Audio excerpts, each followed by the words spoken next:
A man stood in one of the most sophisticated cities of the ancient world and made a decision that would permanently alter religious history. Tonight, we followed the life of Abraham originally called Abramas, recorded primarily in the book of Genesis, within the broader historical context of the ancient Near East around the early 2nd millennium BCE. This is not a devotional retelling and not a poetic reflection. We will examine the events as they appear in the biblical text, situate them within what is known about Mesopotamian and Canaanite culture, and move chronologically through his life, decision by decision, consequence by consequence. We will begin in Ur of the Chaldeans, a powerful urban center in southern Mesopotamia. From there, we will trace Abram's migration to Haran and then to Canaan, analyze the covenant that redefined his identity and future, and examine the political instability and famine that forced him into Egypt. We will study the separation from Lot,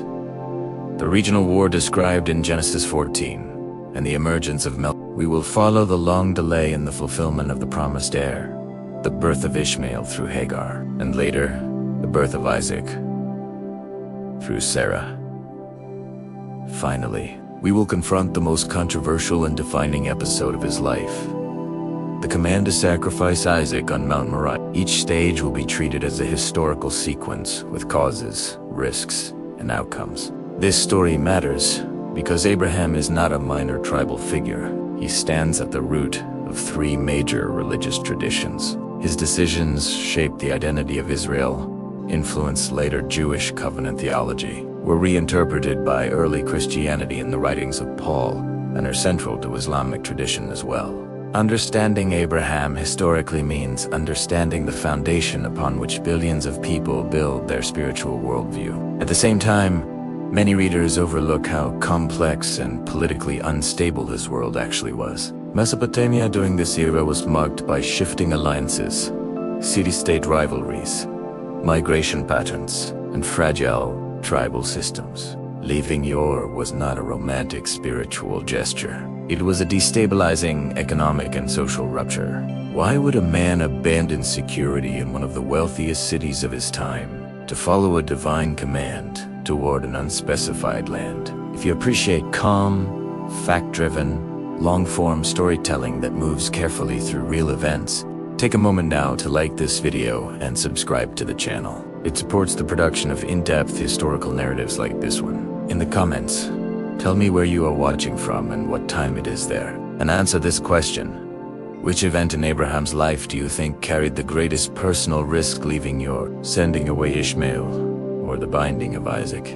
We begin at the documented starting point of his journey, Ur of the Chaldeans. Abraham's story opens in Ur of the Chaldeans, a major Sumerian city located near the lower Euphrates River in southern Mesopotamia. Commonly dated by many scholars to the early 2nd millennium BCE, archaeological excavations at Ur, especially those conducted in the 20th century, revealed a highly developed urban center with multi-room houses, administrative systems, long-distance trade networks, and a structured religious life centered around the moon god Nana. This matters because Abram did not grow up in a nomadic vacuum. He emerged from an economically stable, religiously organized, and culturally sophisticated environment. According to Genesis 11:27-31, he was the son of Terah and part of an extended family structure that included his brothers Nar and Haran. Haran died in Ur, leaving behind a son named Lot, whom Abram would later assume responsibility for. This detail is important because Lot's presence becomes a recurring source of both alliance and tension in the narrative. The biblical text states that Terah took Abram, Sarai Abram's wife, and Lot, and set out from Ur toward the land of Canaan. But they stopped in Haran instead.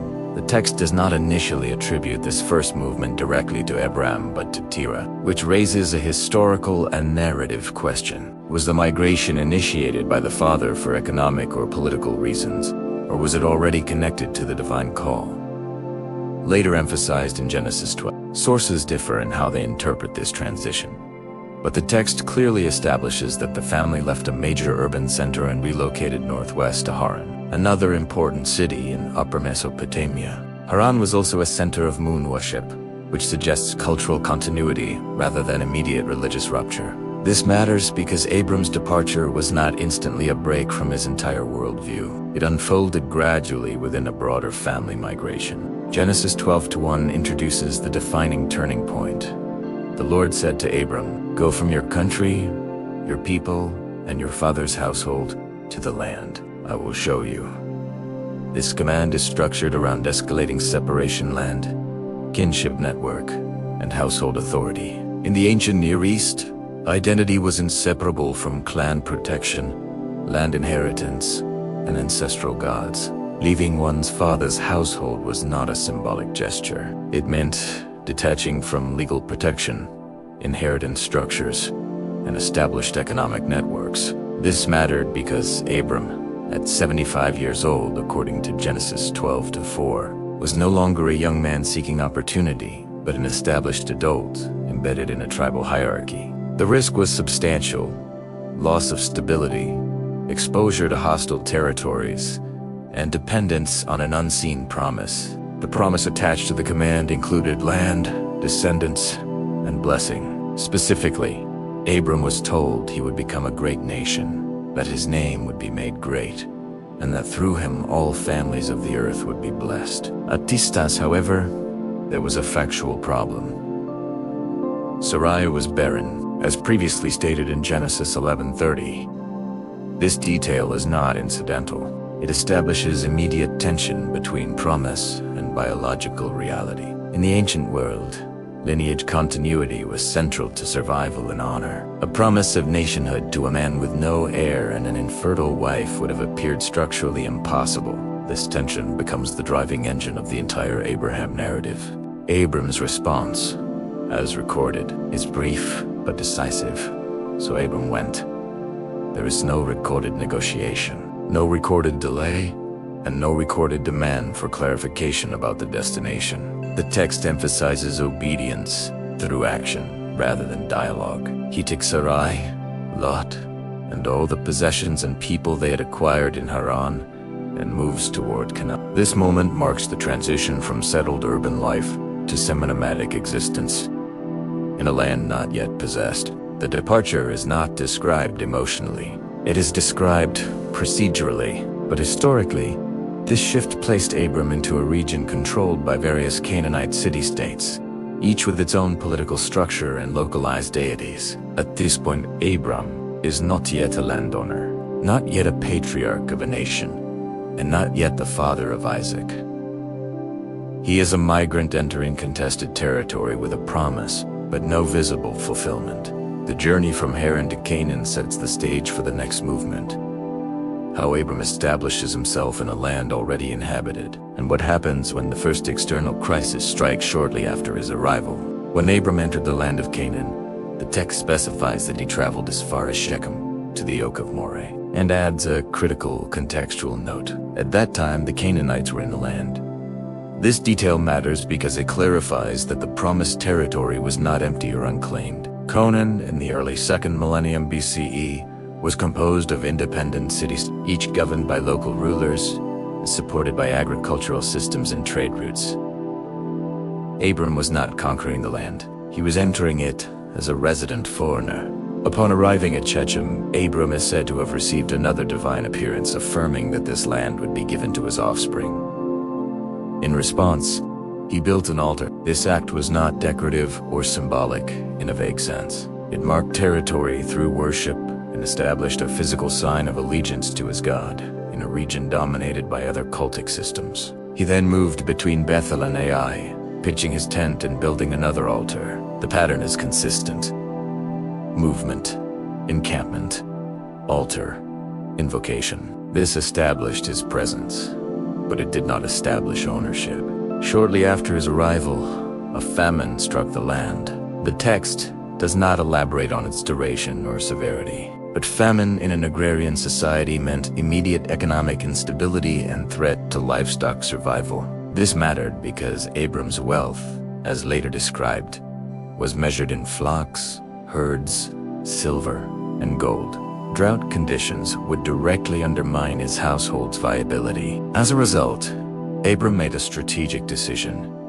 He went down to Egypt to reside there temporarily. Egypt, due to the Nile's predictable flooding cycles, was often less vulnerable to regional droughts that affected Canaan. Historically, movement between Canaan and Egypt during famine periods is well attested in ancient records. Abram's descent into Egypt was not random wandering. It was a calculated response to environmental pressure.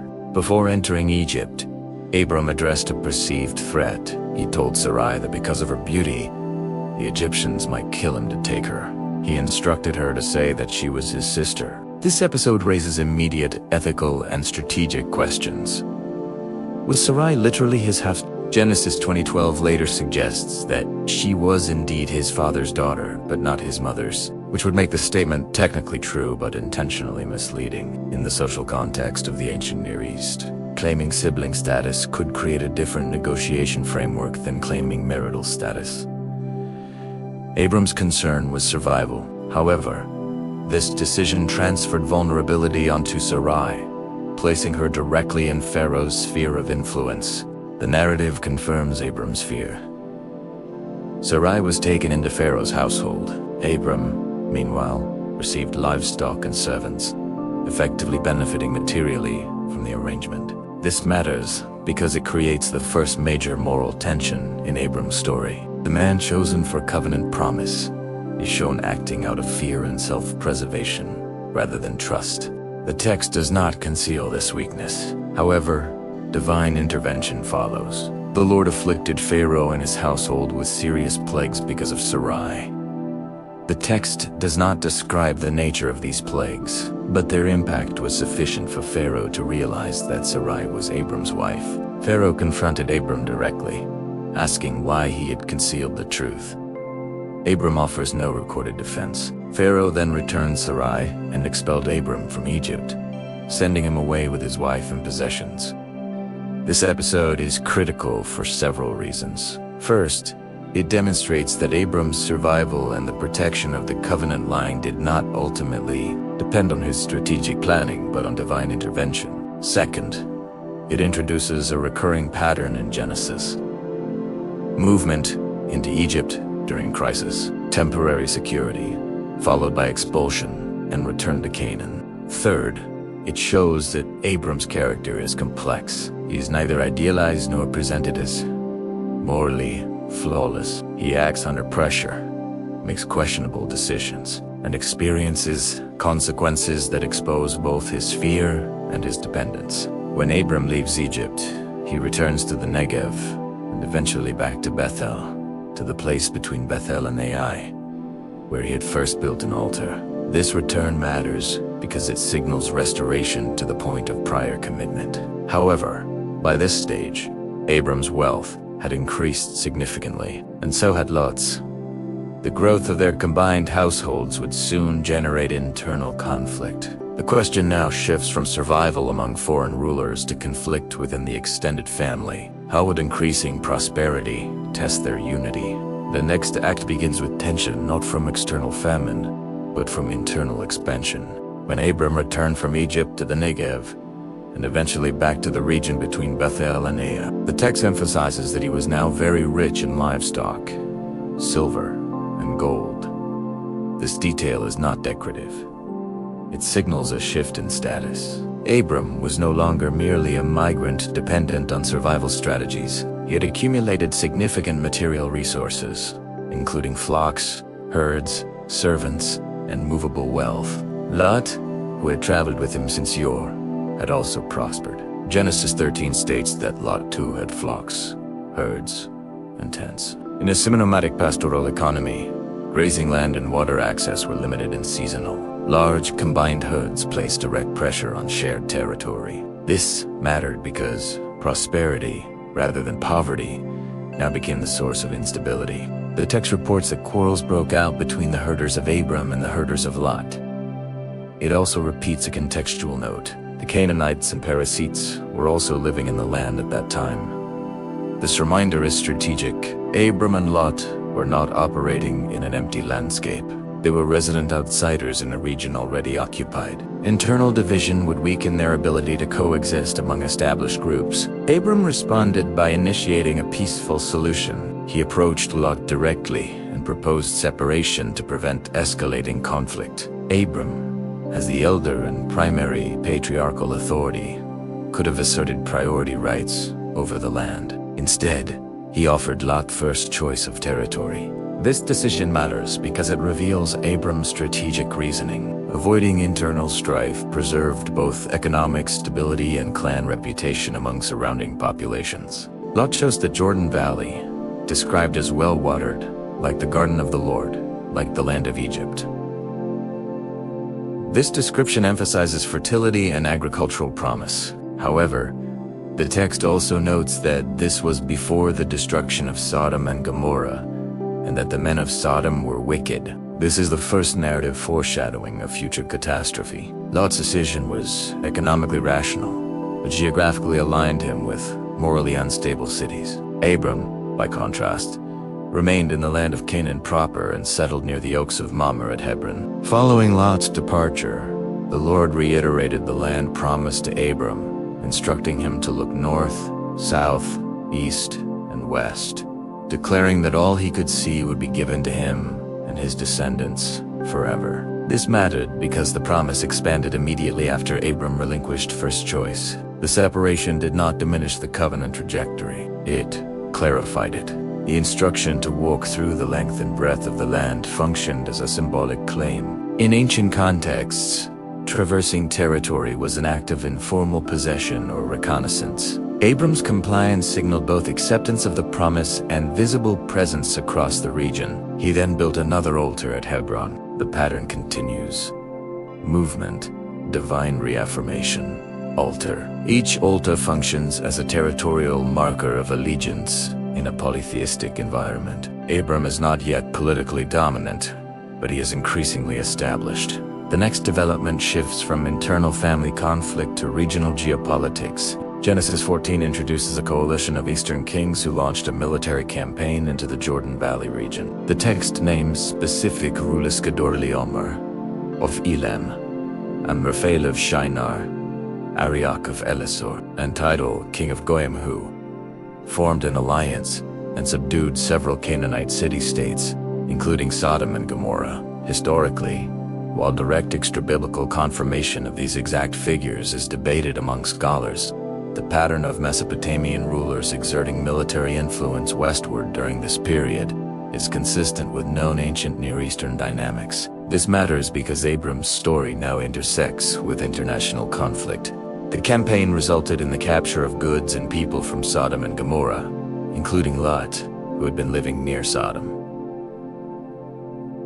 This marks a turning point. Lot's earlier geographical choice now produces direct consequences. Abram is informed that his nephew has been taken captive. At this stage, Abram could have remained neutral, distancing himself from Lot after their separation.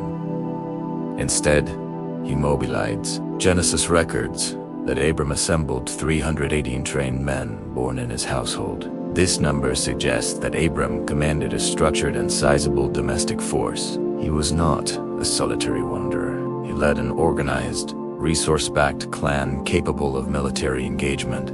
This development raises a new tension. Would Abram remain a passive recipient of promises, or would he act decisively within regional politics? The next part follows. Abram into direct military confrontation, and reveals how this conflict leads to the first formal covenant ceremony. When Abram learned that Lot had been taken captive during the Eastern Coalition's campaign, the narrative shifts from pastoral migration to organized military action. Genesis 14 records that Abram mobilized 318 trained men born in his household. The phrase trained men suggests individuals prepared for combat rather than unarmed servants. In a Semitic clan structure, households often functioned as both economic and defensive units. This matters because Abram's ability to field such a force indicates wealth, leadership, and internal organization. He was not dependent on external armies.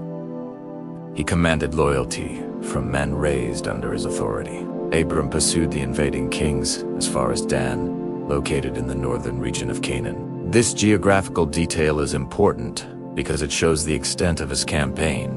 The eastern kings had traveled significant distance from Mesopotamia, subduing local rulers along the way. Abram's pursuit required logistical planning, knowledge of terrain, and coordination. Genesis states that he divided his forces by night and attacked. The use of a night operation implies tactical calculation rather than open confrontation. This mattered because Abram's smaller force would have needed strategic advantage against a coalition army experienced in conquest. The text does not provide detailed battle description, but it confirms success. Abram defeated the coalition, pursued them as far as Hobah north of Damascus, and recovered the goods and captives, including Lot. This episode marks Abram's first recorded involvement in regional warfare. It demonstrates that he was not merely a recipient of divine promises, but an active participant in the political realities of his time. His victory also increased his standing among local populations. Upon his return, two significant encounters occur. The first is with the king of Sodom, who had survived the conflict and sought to negotiate. The second is with Melchizedek, king of Salem and priest of God Most High. The order in the narrative is deliberate. Melchizedek appears before the king of Sodom speaks, establishing theological framing before political negotiation. Melchizedek brings out bread and wine and blesses Abram, declaring, "Blessed be Abram by God Most High, creator of heaven and earth." He also blesses God for delivering Abram's enemies into his hand. Abram responds by giving Melchizedek a tenth of everything. This is the first recorded tithe in the biblical text. The significance of this encounter has been widely discussed in later Jewish and Christian interpretation, particularly because Melchizedek appears without genealogy and combines kingship with priesthood within the immediate narrative. However, what matters is recognition. A regional ruler identifies Abram's victory as divinely enabled, reinforcing the connection between military success and covenant trajectory. The king of Sodom then offers Abram the recovered goods, asking only that the people be returned. Abram refuses to keep the plunder, swearing an oath that he will not accept even a thread or the strap of a sandal. This decision is critical. Accepting goods from the king of Sodom would have created economic obligation and potential political dependence. Abram explicitly states that he does not want the king of Sodom to be able to say, "I made Abram rich." This matters because it clarifies Abram's source of legitimacy. His wealth and future status must be attributed to divine promise rather than political patronage. He does, however, allow his alazane, Ishgal, and Mamor to receive their share, which reflects fairness without compromising his oath. The military episode strengthens Abram's position externally, but it also sets up an internal development. After battle and public recognition, the narrative transitions to a private moment. Genesis 15 begins with the phrase, "After this, the word of the Lord came to Abram in a vision." The timing is significant. Victory has been achieved, reputation established, and independence maintained. Yet Abram now faces a personal reality that military success cannot resolve. He still has no heir. The question shifts from territorial security to generational continuity. What is the value of land and victory if there is no descendant to inherit them? The next part introduces Abram's first recorded expression of doubt and leads to the formal covenant ceremony that defines his legacy. After the military victory and the public recognition from regional rulers, the narrative moves into a private exchange that reveals Abram's central unresolved concern. Genesis 15 opens with a vision in which the Lord tells Abram, "Do not be afraid, Abram. I am your shield, your very great reward." The reference to shield directly connects to the recent battle. Abram had faced real military risk, and the assurance addresses that context.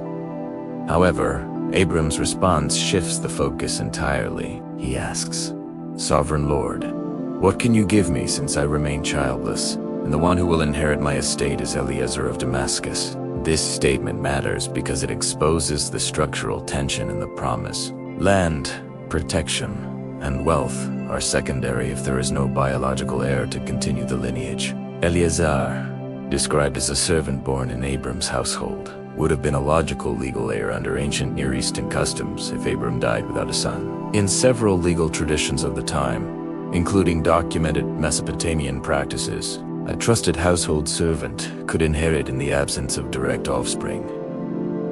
Abram's concern is therefore not abstract.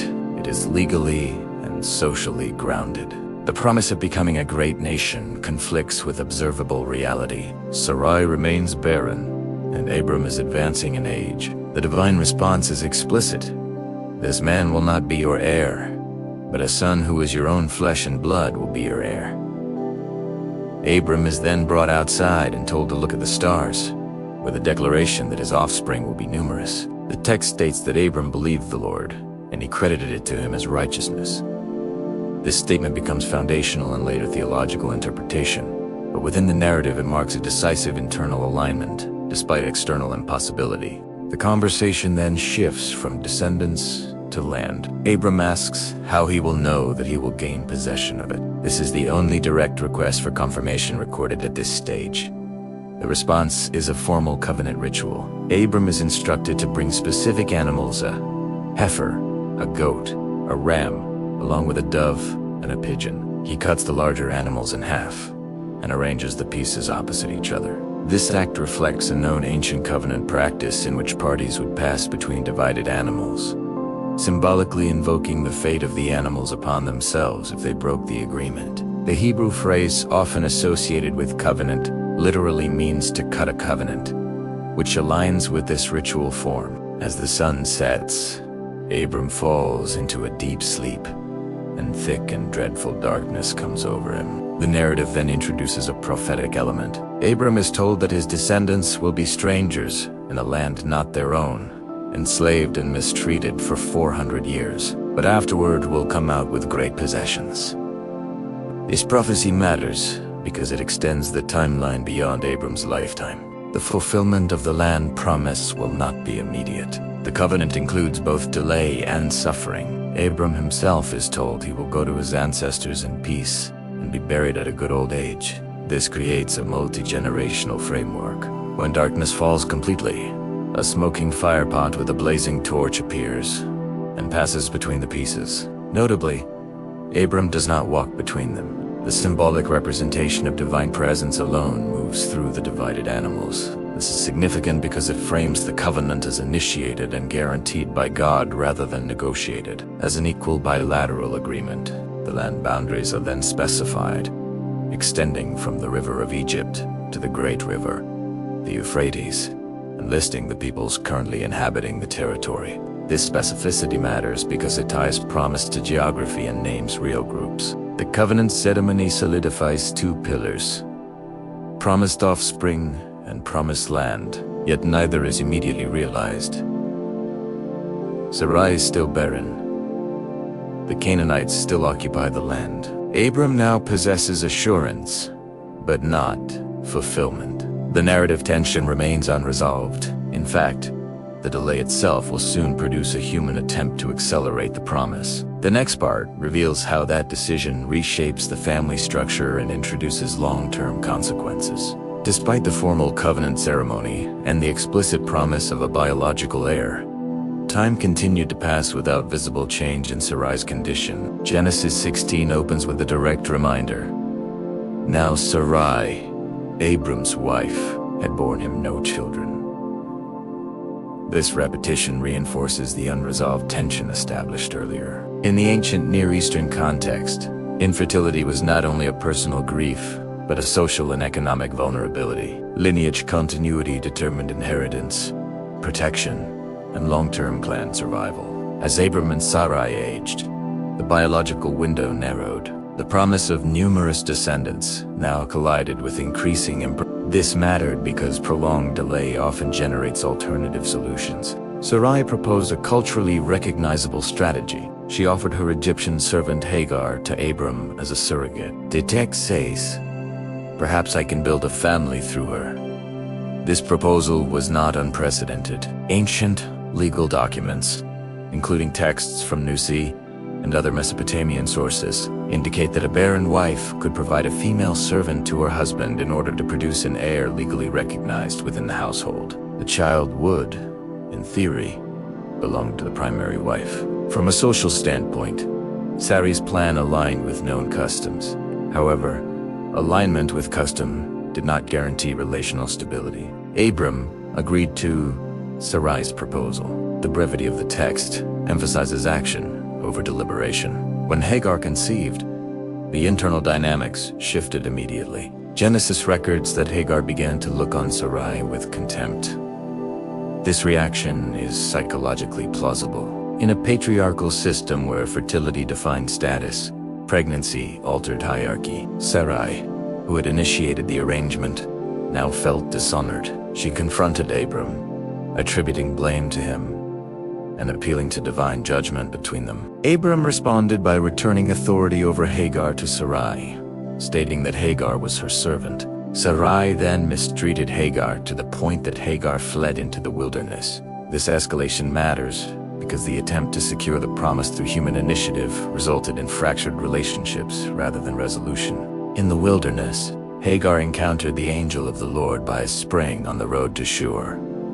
This moment is significant for several reasons. First, Hagar is the first woman in the biblical narrative to receive a direct divine announcement concerning offspring. She is told that her descendants will be too numerous to count. She is instructed to return and submit to Sarai, and she is informed that her son is to be named Ishmael, meaning God hears, because the Lord has heard of her affliction. The name functions as both testimony and reminder. Hagar responds by giving a name to God, calling him El Roi, often translated as the God who sees me.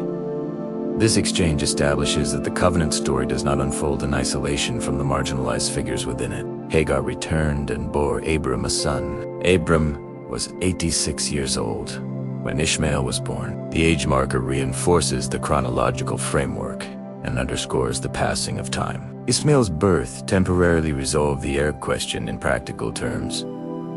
Abram now had a biological son. However, the text does not declare that Ishmael fulfilled the covenant promise given in Genesis 15. Instead, it moves forward with silence regarding covenant confirmation for 13 years.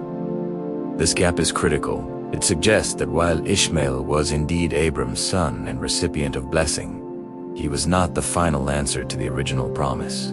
The consequences of this episode are both immediate and long-term. Immediately, the household structure became permanently altered. Tension between Sarai and Hagar would resurface later. Long-term, Ishmael would become progenitor of a distinct lineage, described as living in tension with his relatives. The narrative thus introduces a parallel branch that will interact with, but not replace, the covenant line. At the end of Genesis 16, the situation stands in partial fulfillment, but incomplete resolution. Abram has land presence, but not ownership.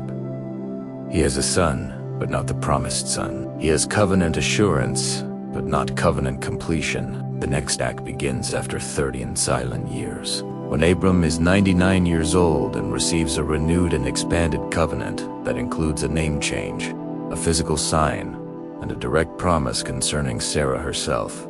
13 years pass between the birth of Ishmael and the next recorded divine encounter. The narrative does not describe events during this period, but the silence itself is meaningful. Abram is now 99 years old, when Genesis 17 begins with a direct declaration, "I am God Almighty. Walk before me faithfully and be blameless."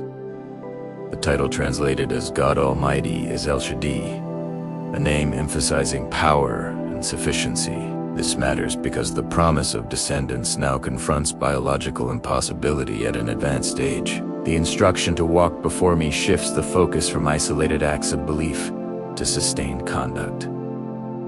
Covenant faithfulness is no longer implied. It is explicitly required. The covenant is reaffirmed and expanded. God declares that Abram will be the father of many nations, not merely a single tribal lineage. Kings will come from him. This is the first time the scope of the promise broadens beyond a single ethnic trajectory. As a sign of this transformation, Abram's name is changed to Abraham, commonly understood as father of many. Sarai's name is also changed to Sarah. In ancient Near Eastern culture, a name change was not cosmetic. It signified a shift in identity and destiny. The renaming formalizes the covenant at a personal level. Abraham's role is no longer anticipatory. It is. The covenant now includes a physical sign. Circumcision. Every male in Abraham's household, whether born into the family or purchased, is to be circumcised. This act is to occur on the 8th day after birth for future generations. Circumcision in this context functions as a visible, embodied marker of covenant membership. It distinguishes Abraham's lineage from surrounding peoples and ties biological descent to covenant identity. This mattered because the promise was no longer only verbal. It became inscribed in the body. Refusal to participate carried a clear consequence. The individual would be cut off from the covenant community. Abraham's response is immediate.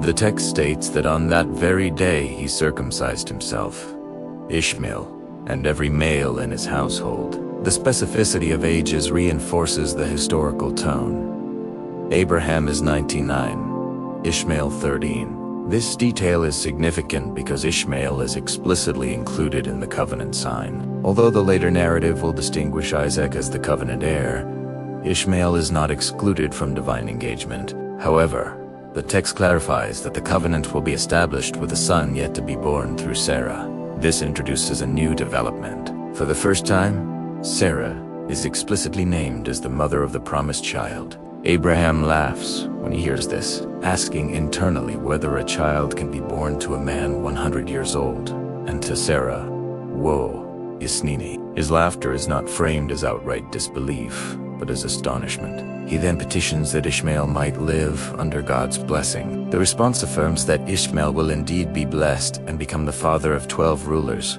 forming a great nation. However, the covenant promised specifically, the enduring covenant will be established through Isaac, whose name means he laughs. The name itself encodes the reaction of incredulity that preceded his birth.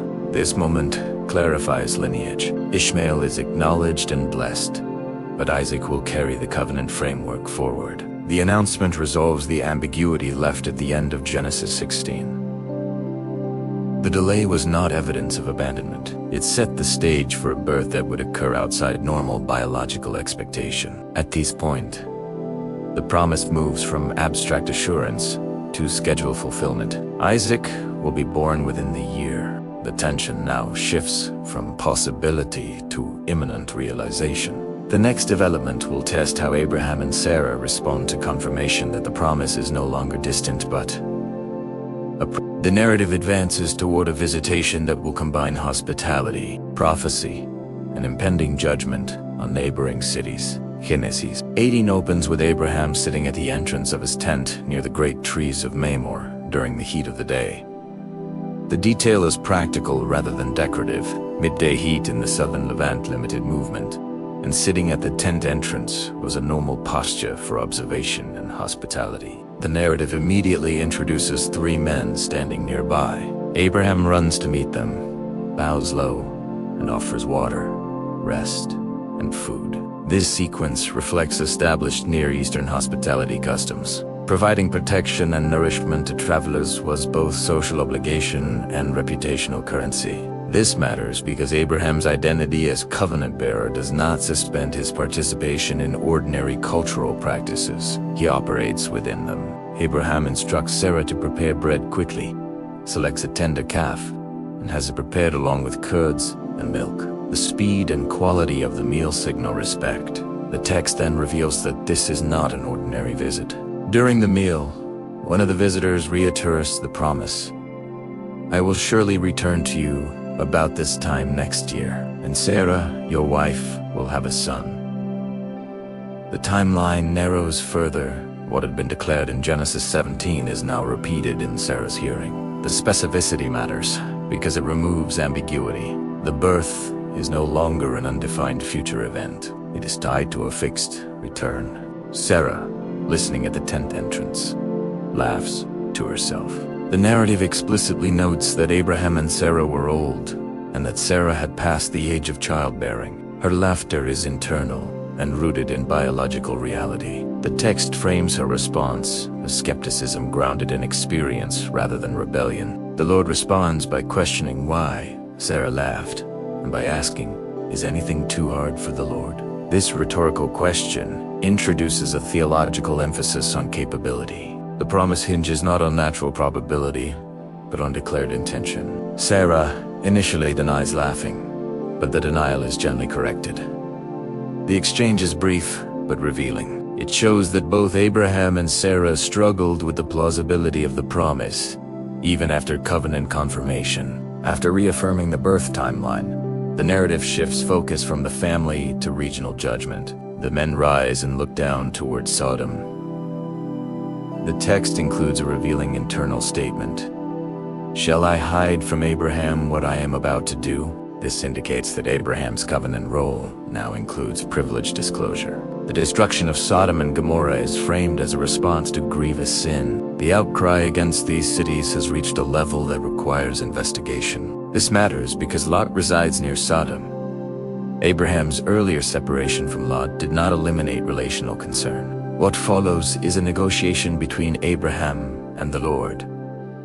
Abraham approaches and asks whether the righteous will be swept away with the wicked. He begins with 50 righteous individuals and gradually reduces the number to 10. The structure of the dialogue is incremental and respectful. Abraham acknowledges his position as dust and ashes, yet persists in questioning. The negotiation demonstrates two things. First, Abraham understands justice as proportionate rather than indiscriminate. Second, the text presents a model of intercession grounded in relational proximity. Abraham does not defend Sodom's behavior. He appeals for preservation of the righteous within it. The Lord agrees that if 10 righteous individuals are found, the city will be spared. The negotiation ends there. The outcome is not yet revealed, but tension is established. Abraham returns home, and the narrative transitions to Lot's perspective in Genesis 19.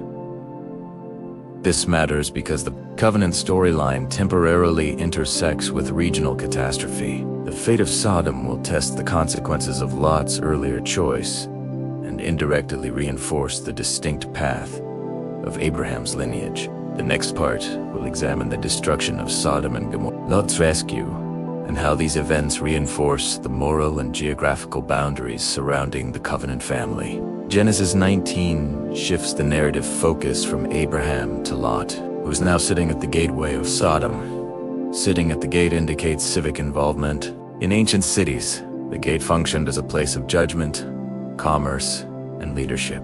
Lot's position suggests integration into the local social structure. When the two angelic visitors arrive in the evening, Lot insists that they stay in his house rather than spend the night in the public square. His urgency signals awareness of the city's volatility. This matters because it confirms that the moral instability hinted at earlier was not abstract. It was recognized by those living inside it. Before the visitors lie down, the men of the city surround the house and demand access to them. The text frames the situation as violent and collective. Lot steps outside, closes the door behind him, and attempts negotiation. The details are stark and uncomfortable, but the narrative intent is clear.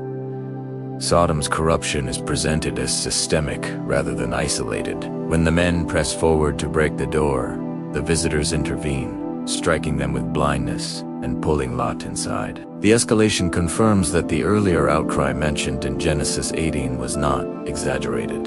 The visitors inform Lot that destruction is imminent. He is instructed to gather his family and leave. Lot attempts to persuade his sons-in-law, but they think he's joking. This response is significant.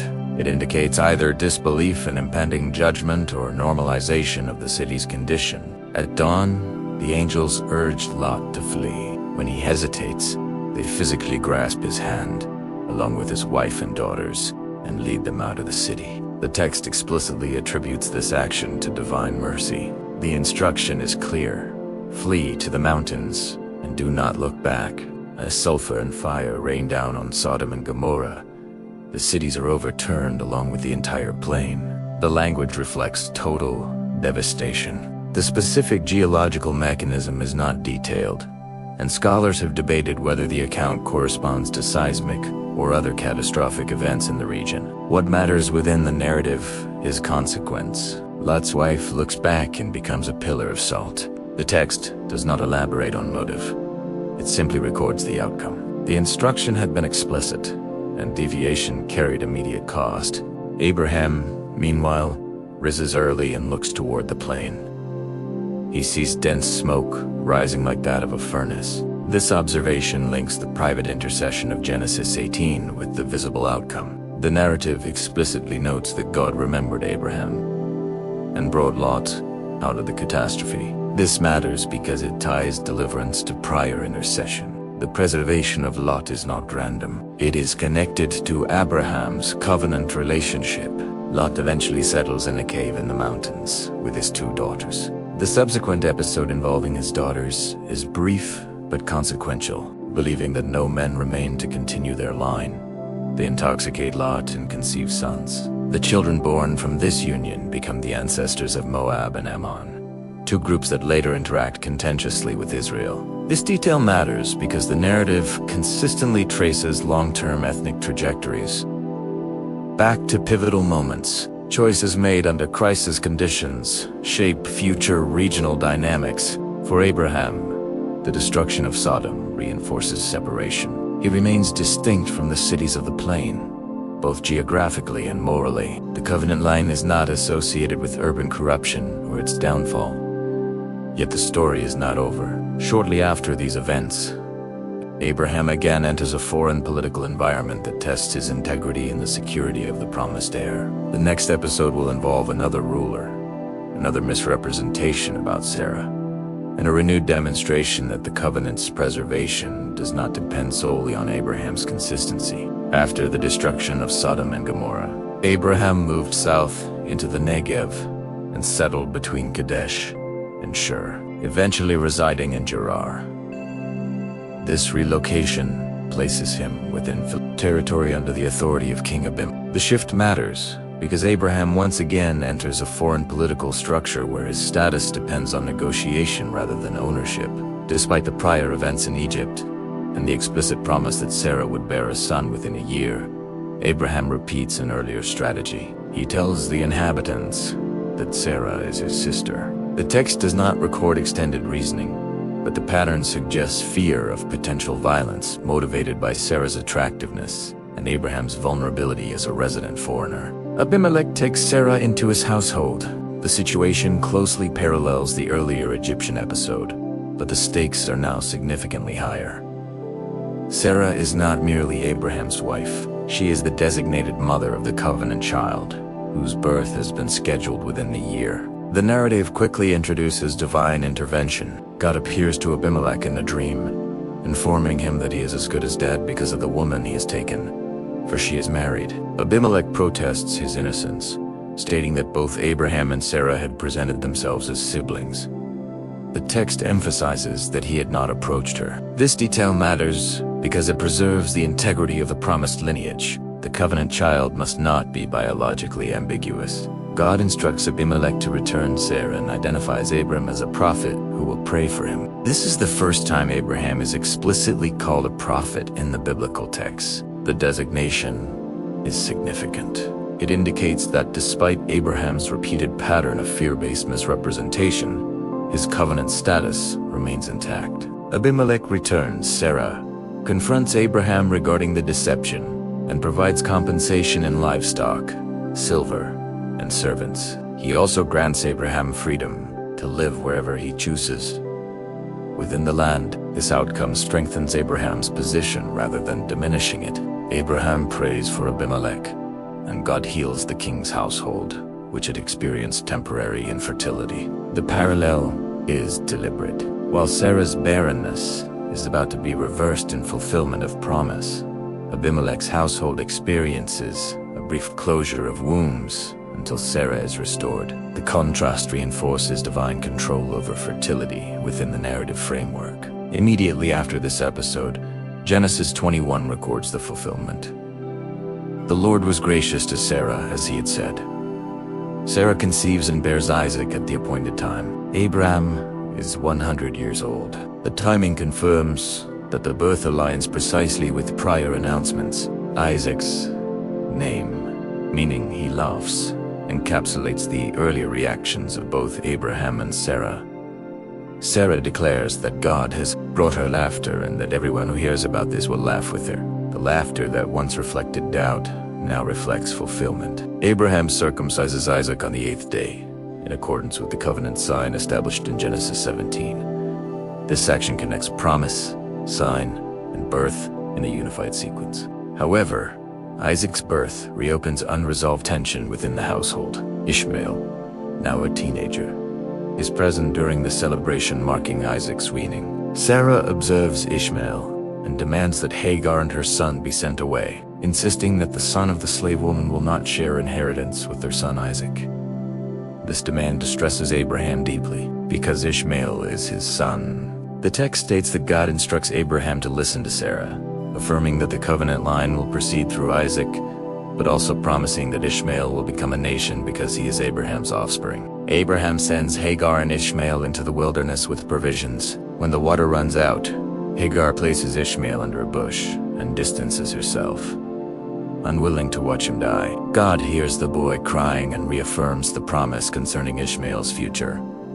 A well is revealed, and survival is secured. This episode matters because it formalizes separation between the covenant heir and the parallel lineage, while preserving divine commitment to both. By the end of this act, Isaac has been born. The covenant sign has been applied, and the lineage has been clarified. The next act will confront the most severe test of Abraham's life: the command to offer Isaac as a burnt offering on Mount Moriah, a command that will directly challenge the very promise just fulfilled. Genesis 22 opens with a direct statement that frames the entire episode. After these things, God tested Abraham. The narrative does not conceal the nature of what follows. It identifies the event as a test from the outset. This matters because it establishes interpretive context. The command that follows is not presented as arbitrary cruelty, but as a deliberate examination of covenant loyalty. God calls Abraham by name, and Abraham responds, "Here I am." The instruction is precise. Take your son, your only son Isaac, whom you love, and go to the region of Moriah. Sacrifice him there as a burnt offering on a mountain I will show you. The layered description your son, your only son, whom you love, intensifies the gravity of the command. Isaac is not merely a child. He is the promised heir through whom the covenant is to continue. The location Moriah is not yet identified in detail, though later biblical tradition associates it with Jerusalem. At this point in the narrative, it functions as a designated region requiring travel. The command directly confronts the promise. Isaac is the child through whom descendants are to be counted, and yet he is now to be offered as a burnt offering. In the ancient Near Eastern context, child sacrifice was practiced in certain cultures, though condemned in later Israelite law. The text does not explain Abraham's internal reasoning. It records his response through action. Early the next morning, Abraham saddles his donkey, takes 2 servants and Isaac, cuts wood for the offering, and sets out. The procedural detail underscores there is no recorded delay or negotiation. Unlike earlier dialogues, the journey lasts 3 days. The duration is significant. It provides time for reflection and for the weight of the command to settle.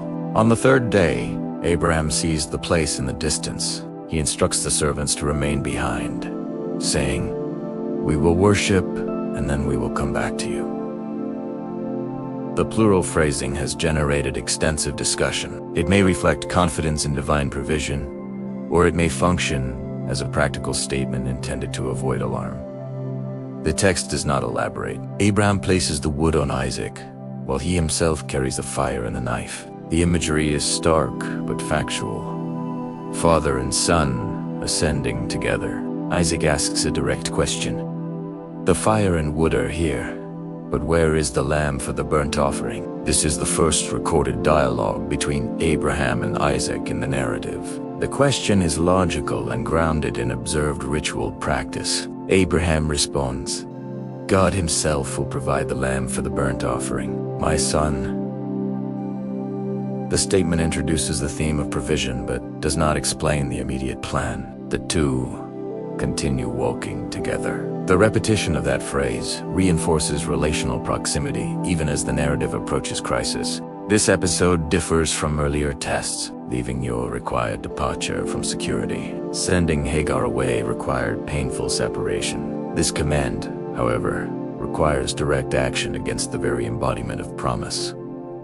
The tension is structural. If Chaldeans, the covenant framework collapses. Yet the narrative emphasizes obedience in motion. The next part will detail the moment at the altar and the intervention that redefines the test's outcome. When Abraham and Isaac arrived at the designated place, the text slows down and records each action in sequence. Abraham built an altar there and arranged the wood. The construction of an altar was not unfamiliar to him. Throughout his journey, altars had marked moments of divine encounter. What makes this altar distinct is the intended offering. After arranging the wood, Abram bound Isaac and laid him on the altar. The binding is described without embellishment. The Hebrew term used later in Jewish tradition for this event, the ikada, literally means binding. The act itself is central. It indicates that Isaac was not unaware. At this stage, whether Isaac resisted or submitted is not specified, but the absence of recorded struggle suggests compliance, or at least lack of documented opposition. This matters because Isaac is not an infant. He is strong enough to carry wood up a mountain. The scene presents deliberate action, not accident. Abraham then reached out his hand and took the knife to slay his son. The narrative compresses emotional description but expands procedural clarity. The intention is unmistakable. At this exact moment, the angel of the Lord calls out from heaven. Abraham! The repetition of his name mirrors earlier divine calls and signals urgency. Abraham responds again, "Here I am." The command now reverses direction. Do not lay a hand on the boy. Do not do anything to him. Now I know that you fear God, because you have not withheld from me your son, your only son. The phrase echoes the earlier description, reinforcing that the test targeted Abraham's willingness to surrender what was most central to the promise. The statement, "Now I know," does not imply prior ignorance in a literal sense, but marks the completion of the test's objective. The test's purpose was demonstration. Abraham's obedience, carried to the brink of execution, establishes the depth of his covenant loyalty. At that moment, Abraham looks up and sees a ram cut by its horns in a thicket. The narrative presents the ram as provision discovered after obedience, not before. Abraham takes the ram and offers it as a burnt offering instead of his son. The substitution is explicit. The ram replaces Isaac on the altar. Abraham names the place.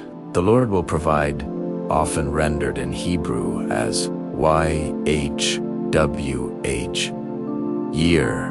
The naming serves as interpretive framing. Provision is linked to the moment of testing. The phrase, "On the mountain of the Lord it will be provided," becomes attached to the location. This matters because geography and memory intertwine. A specific place becomes associated with covenant confirmation and divine intervention. The angel of the Lord calls a second time and reiterates the covenant promise. The language intensifies because Abraham has not withheld his son. Blessing will be abundant. Descendants will be as numerous as the stars and as the sand on the seashore, and his offspring will take possession of the gates of their enemies. The reference to gates echoes earlier city-based power structures. The promise now includes military dominance. Furthermore, through your offspring, all nations on earth will be blessed. The universal scope is reaffirmed in direct connection to obedience demonstrated under extreme pressure. Abraham returns to the servants, and they travel back to Beersheba, where Abraham stays. The narrative does not record a detailed conversation between Abraham and Isaac afterward. The focus remains on covenant outcome rather than emotional aftermath. The test concludes with Isaac alive, the promise intact, and the covenant strengthened rather than threatened.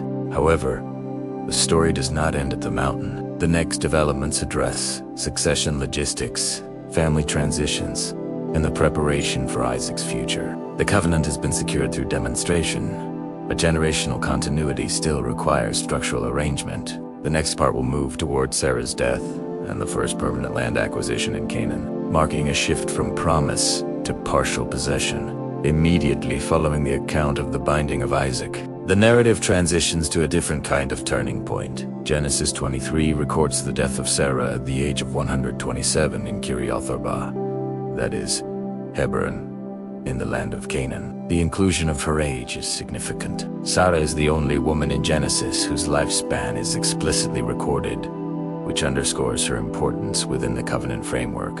Her death marks the end of a foundational partnership that began in Ur and endured through migration, famine, conflict, infertility, and fulfillment. For Abraham, this is not merely personal loss. It introduces a legal and territorial necessity. He must secure a burial site in a land he does not yet own. The text emphasizes Abraham's status as a foreigner and stranger among the Hittites. This description matters because it clarifies that despite decades of residence and divine promise, Abraham still lacks formal land ownership. He approaches the Hittite assembly at the city gate and requests a burial site. The public setting indicates legal procedure. The Hittites respond respectfully, calling a mighty prince among them, and offering him the choicest of their tombs. However, Abraham insists on purchasing a specific field and cave belonging to Ephron, son of Zohar. The negotiation unfolds with formal courtesy. Ephron initially offers the land as a gift, but Abraham insists on paying full price. The amount agreed upon is 400 shekels of silver, weighed according to the commercial standard. This exchange is critical because it establishes Abraham's first legal property in Canaan. The text carefully lists the field, the cave of Machpelah, the trees within the boundary, and the witnesses present at the gate. The level of detail functions as a legal record. Ownership is not symbolic, it is contractual. Abraham buries Sarah there, and the land becomes his permanent possession. This matters because it marks a transition from promise alone to documented acquisition. Although the covenant territory remains largely occupied by other groups, Abraham now holds a legally recognized foothold. The burial site also carries generational implications. Machpelah becomes the family tomb, later housing Abraham himself, Isaac and Rebekah, and Jacob and Leah. The location anchors the covenant line geographically. While the promise spans vast territory, the first tangible claim is a burial cave.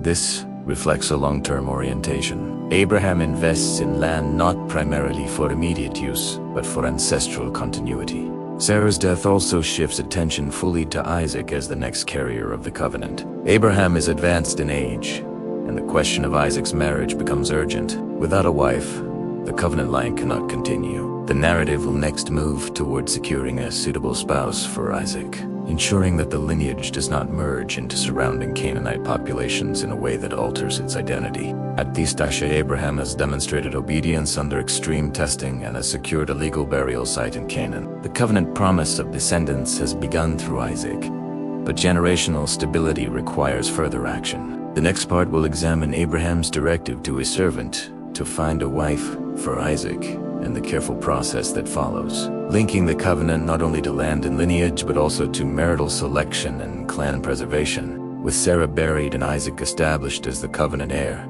Abraham turns to the final major responsibility of his life: securing Isaac's marriage. Genesis 24 begins by stating that Abraham was now very old, and that the Lord had blessed him in every way.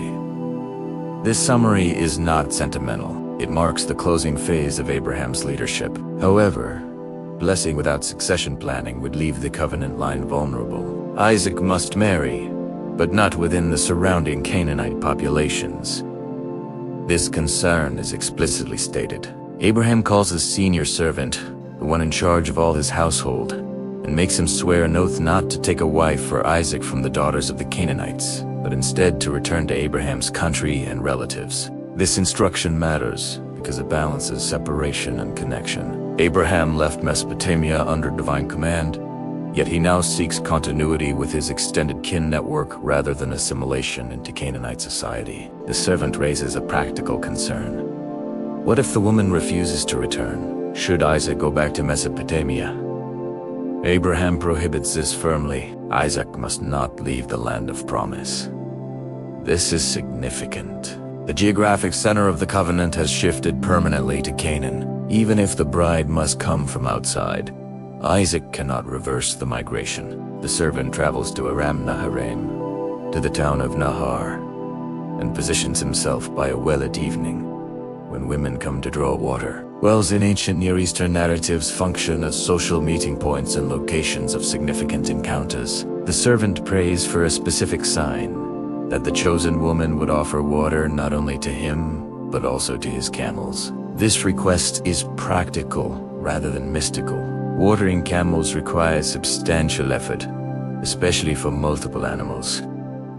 The sign tests both generosity and diligence. Before he finishes praying, Rebekah appears. She is identified as the granddaughter of Nar, Abraham's brother. The genealogical connection confirms alignment with Abraham's extended family. Rebekah fulfills the sign precisely, offering water to the servant and drawing for his camels until they have finished drinking. The servant observes in silence, assessing whether the Lord has made his journey successful. Once confirmed, he presents gifts and explains his mission to her family. Negotiation follows, and the family acknowledges that the matter appears to be from the Lord.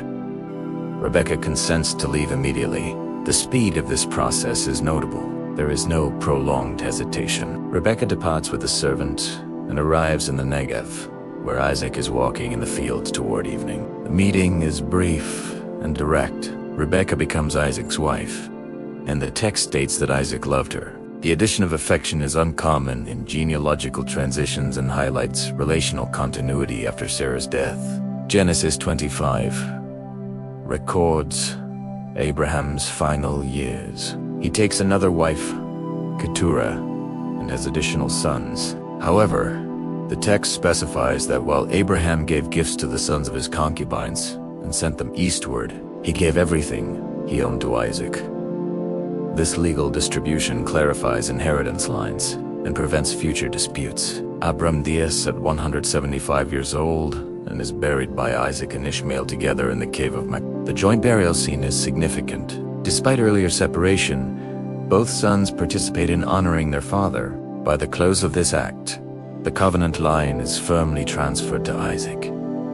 Land has been legally secured in part, a burial site established, and a marriage arranged to continue the lineage. Abraham's life concludes not with expansion of territory, but with structured succession. The next act will shift focus fully to Isaac and the unfolding of the covenant through the next generation, revealing how the promises given to Abraham continue under new pressures and decisions. After Isaac's marriage to Rebekah and the consolidation of the covenant line, the narrative briefly revisits Abraham's later domestic life. Genesis 25 records that Abraham took another wife. Through her, he fathered 6 additional sons: Zimran, Jokshan, Medan, Midian, Ishbak, and Shua. The inclusion of these names is important because it shows that Abraham's capacity to father children extended beyond Isaac and Ishmael. However, the text carefully distinguishes between biological expansion and covenant inheritance. While Abraham's family tree grows, not all branches carry equal covenant weight. Some of Keturah's descendants become associated with later groups in the Arabian and Midianite regions. For example, Midian later appears in the narrative of Moses, who flees to the land of Midian and marries into that community. This matters because Abraham's extended lineage influences broader regional history. The patriarch is not isolated within a single ethnic stream. His biological descendants spread geographically and politically. However, Genesis is explicit about inheritance structure. Abraham gives gifts to the sons of his concubines and sends them eastward, away from Isaac. This decision prevents future disputes over property and authority. In ancient inheritance systems, lack of clarity often resulted in tribal fragmentation or violent succession conflict. Abraham acts to minimize that risk. The text then states directly, Abraham left everything he owned to Isaac. This is a legal and narrative confirmation. Isaac is not merely the favored son, he is the designated covenant heir. The distribution reflects the earlier divine declaration that the covenant would be established through Isaac. By sending the other sons eastward, Abraham also reinforces the geographical centrality of Canaan as the covenant land. Isaac remains rooted in the territory of promise, while the others establish themselves beyond its boundaries. Abraham's death is recorded at the age of 175. The phrase "old and full of years" suggests completion rather than abruptness. His burial takes place in the cave of Machpelah, the field he had purchased from Ephron the Hittite. The narrative carefully restates the location and legal acquisition, reinforcing the importance of that earlier transaction. Isaac and Ishmael bury him together. This detail carries relational significance. Despite earlier tensions and separation, both sons participate in honoring their father. The moment provides a rare image of unity across divided lines. The closing statement of this section reads, After Abraham's death, God blessed his son Isaac. The focus now transitions decisively. Abraham's life, marked by departure, promise, testing, negotiation, and structured succession, concludes with continuity secured. The covenant promise does not end with him. It moves forward. The question now becomes how Isaac will carry what he has inherited. Before shifting fully into Isaac's narrative, the text provides a brief genealogical account of Ishmael. His descendants. This inclusion matters because it acknowledges the divine blessing extended beyond the covenant line. Ishmael fathers 12 rulers, according to their tribes, fulfilling the earlier promise that he too would become a great nation. However, the covenant structure remains distinct. At this point, Abraham's role is complete. He has left urban security for uncertain promise, navigated famine and political confrontation, faced moral failure and divine correction, received covenant confirmation, endured the testing of Isaac, secured land legally, arranged generational succession, and died within the land promised but not fully possessed. His life becomes foundational memory. The next part will examine the genealogical transitions and clarify how the narrative intentionally narrows from Abraham's broader lineage to the specific line of Isaac, preparing the stage for the next covenant developments. After recording Abraham's death and burial, Genesis deliberately pauses before moving fully into Isaac's story. The text provides a structured genealogy of Ishmael, listing his 12 sons according to their tribes and settlements. This list is not filler. In the ancient Near Eastern literary tradition, genealogies served legal and territorial functions. They established identity, boundaries, and claims. By naming Ishmael's sons Nabioth, Kedar al-Vil, Mibsum, Misma, Duma, Massa, Hadat, Temajiter, Nafish, and Kedima, the text demonstrates that the earlier promise made concerning Ishmael's future was fulfilled. He became the father of 12 tribal leaders. This matters because it confirms that divine blessing extended beyond the primary covenant line. The narrative also specifies that Ishmael's descendants settled from Havilah to Shur, near the border of Egypt, as one goes toward Assyria. This geographic description is important. It places Ishmael's lineage across major trade corridors connecting Arabia, Egypt, and Mesopotamia. These regions were economically strategic and politically active.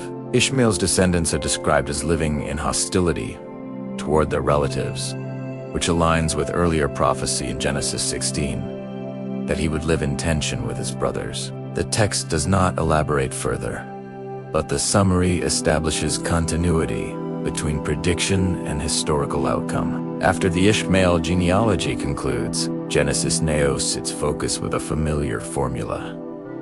This is the account of Isaac, Abraham's son.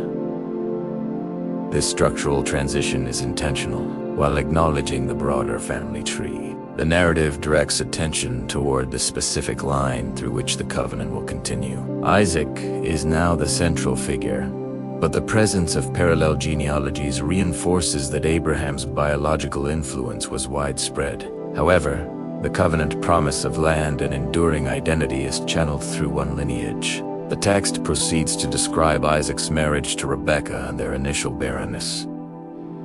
This repetition is deliberate. Just as Sarah had been barren, Rebekah also experiences infertility. The pattern underscores that the covenant line consistently advances through delayed or improbable birth. Isaac prays to the Lord on behalf of his wife, and she conceives. The pregnancy is described as physically tumultuous. The children struggle within her. Rebekah inquires of the Lord and receives a prophetic statement. 2 nations are in your womb, and 2 peoples from within you will be separated.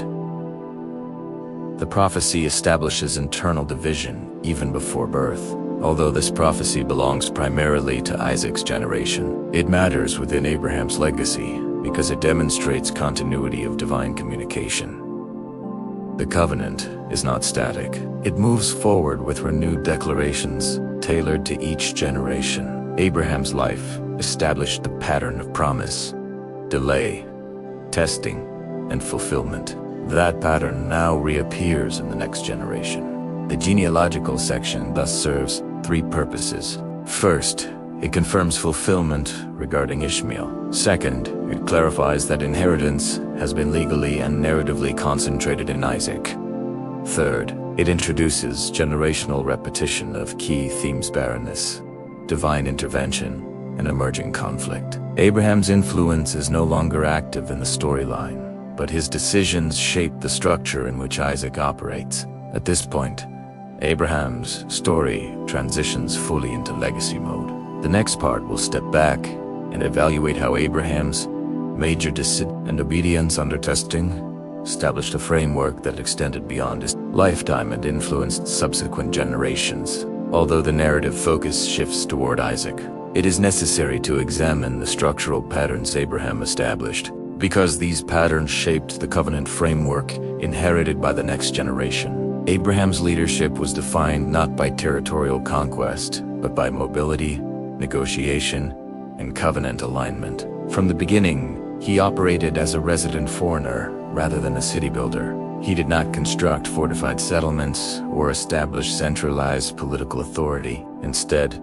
he moved between regions: Shechem, Bethel, Hebron, the Negev, maintaining flexibility.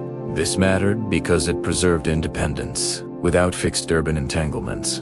Abraham avoided deep political alliances that could compromise the covenant's distinct identity. One consistent pattern in Abraham's life was altar construction following divine encounter. While the altars themselves were simple, their repetition created a geographic map of allegiance across Canaan. These sites functioned as memory markers. They reinforced that the land promise was linked to worship rather than conquest. Later Israelite tradition would look back at these locations as foundational. The importance lies not in architectural scale, but in territorial symbolism. Abraham established presence without immediate possession. Another defining feature of Abraham's leadership was conflict management. When tension arose with Lot over grazing land, Abraham initiated peaceful separation rather than asserting dominance.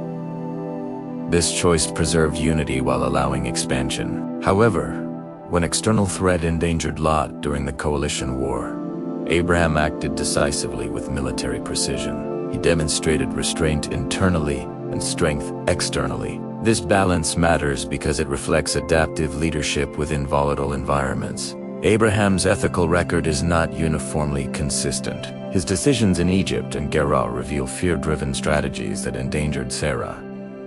These episodes are not omitted from the narrative. Instead, they function as demonstrations that covenant preservation ultimately depended on divine intervention rather than flawless human conduct. The pattern that emerges is one of vulnerability paired with correction. Abraham's failures did not nullify the covenant, but they exposed the fragility of human judgment under pressure. The covenant ceremony in Genesis 15 and the circumcision command in Genesis 17 created structural continuity mechanisms. The promise of land and descendants was not left undefined.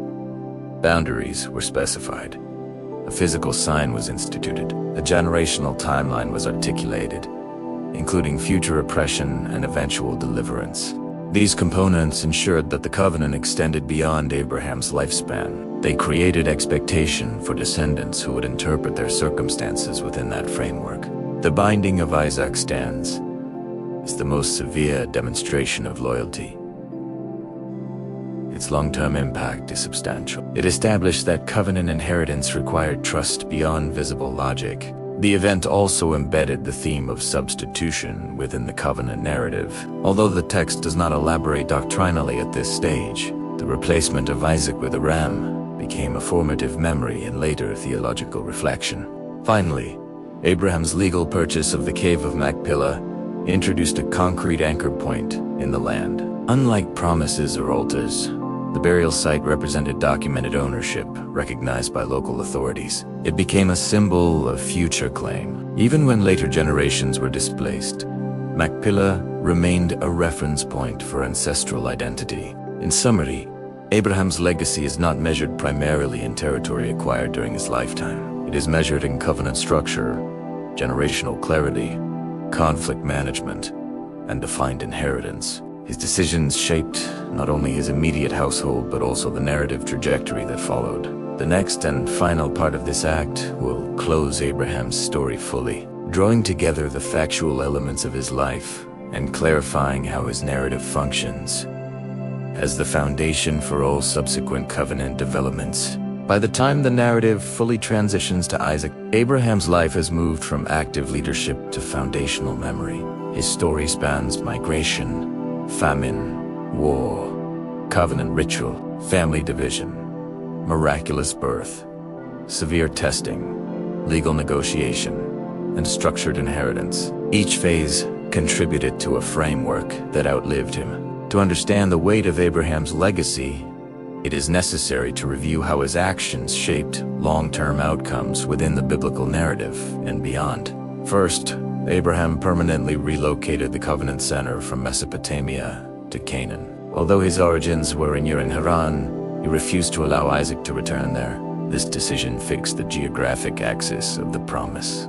Canaan, despite being occupied by other peoples, became the designated land of inheritance. Later generations would interpret their national identity through that relocation. Without Abraham's insistence that Isaac remain in the land, the covenant might have drifted back into Mesopotamian assimilation. Second, Abraham clarified inheritance boundaries. Ishmael was blessed, but separated geographically. The sons of Keturah received gifts and were sent eastward. Isaac alone inherited the primary estate and covenant responsibility. In ancient clan systems, unclear succession often led to fragmentation or violence. Abraham's structured distribution prevented internal collapse at the moment of his death. The burial by both Isaac and Ishmael at Machpelah symbolized respect without merging lines of inheritance. Third, Abraham embedded covenant identity in physical practice. Circumcision established an embodied marker that distinguished his lineage. Unlike altars, which could be abandoned, circumcision traveled with each generation. It functioned as a portable covenant sign that reinforced belonging regardless of location. This mattered particularly during later periods of displacement, when land possession was interrupted, but identity markers remained. Fourth, Abraham's life introduced the theme of promise through delay. The long period of barrenness before Isaac's birth created a narrative expectation that divine fulfillment might unfold slowly and against visible odds. That pattern would repeat in later biblical history. The covenant was not immediate political dominance. It was progressive realization. Fifth, the binding of Isaac demonstrated that covenant loyalty required trust beyond calculation. The episode did not nullify the promise. It reinforced it by reaching the point of surrender without losing the heir. Abraham's story established obedience as a defining feature of covenant participation. When Abraham dies at 175 years old, the text describes him as gathered to his people. The phrase suggests continuity beyond death within ancestral memory. His burial in a legally purchased cave confirms that although he did not possess the full extent of the promised land, he possessed a tangible claim within it. The covenant remains partially fulfilled, but structurally secure.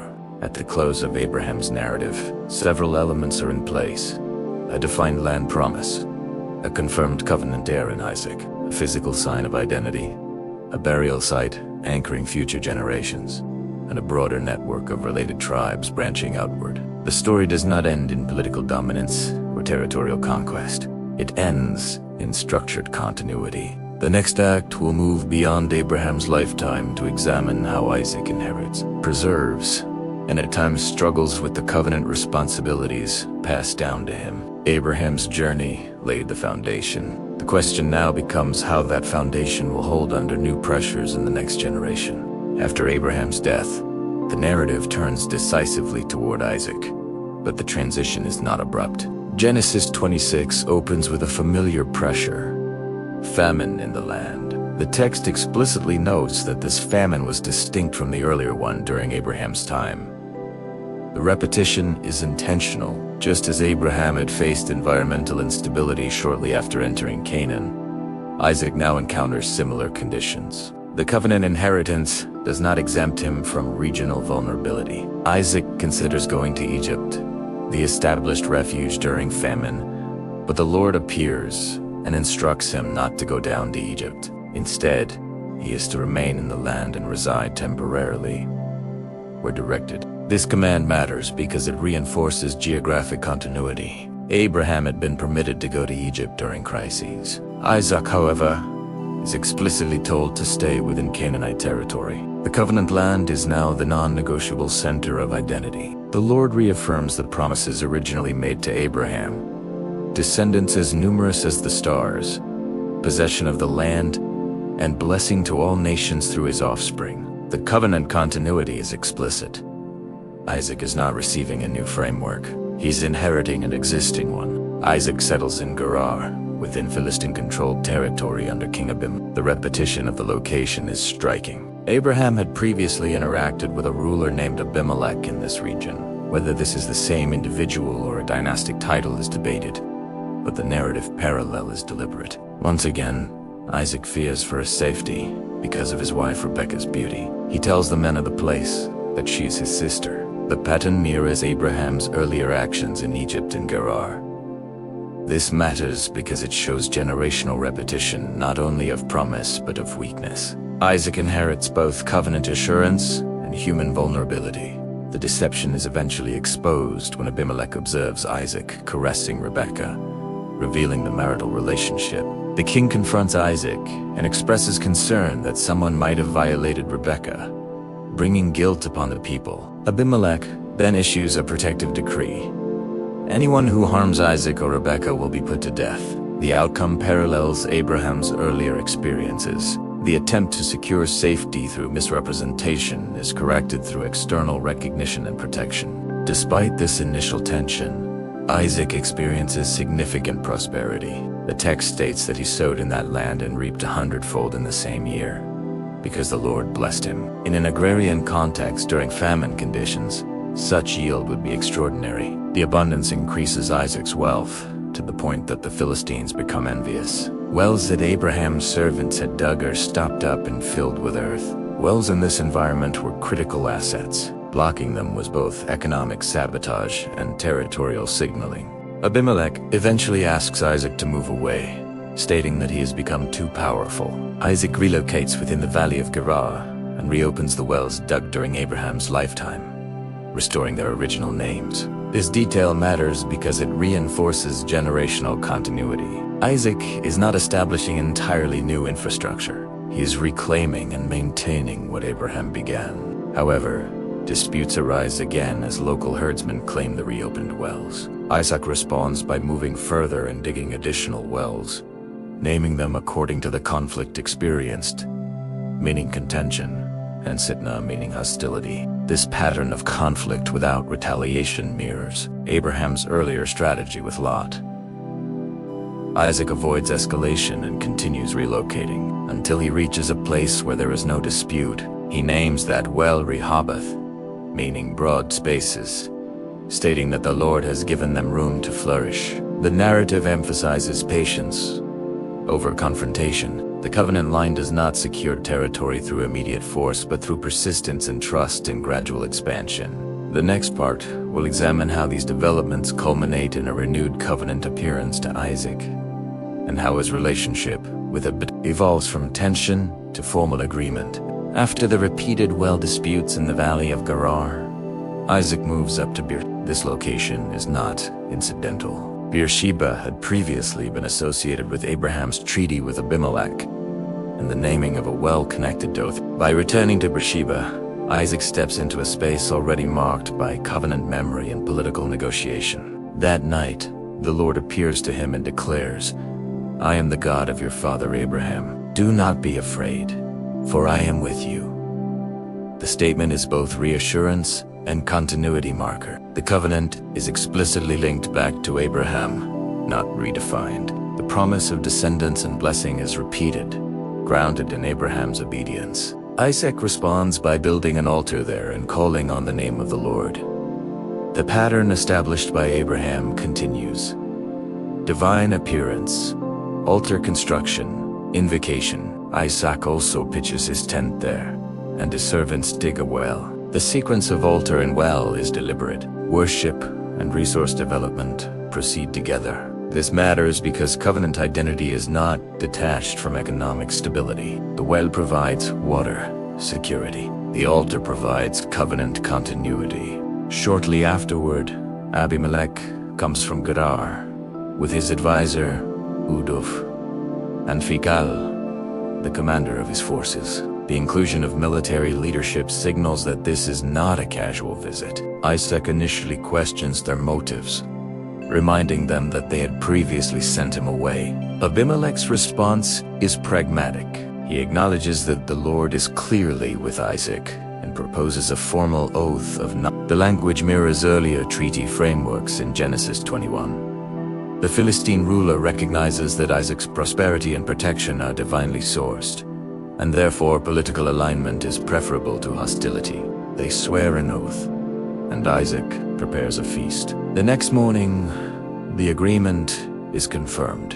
On the same day, Isaac's servants report that they have found water. Isaac names the well Sheba, linking it to oath, and the place becomes associated with Beersheba. The repetition of naming reinforces continuity with Abraham's earlier experience. The location now carries layered memory of Abraham's treaty and Isaac's reaffirmation.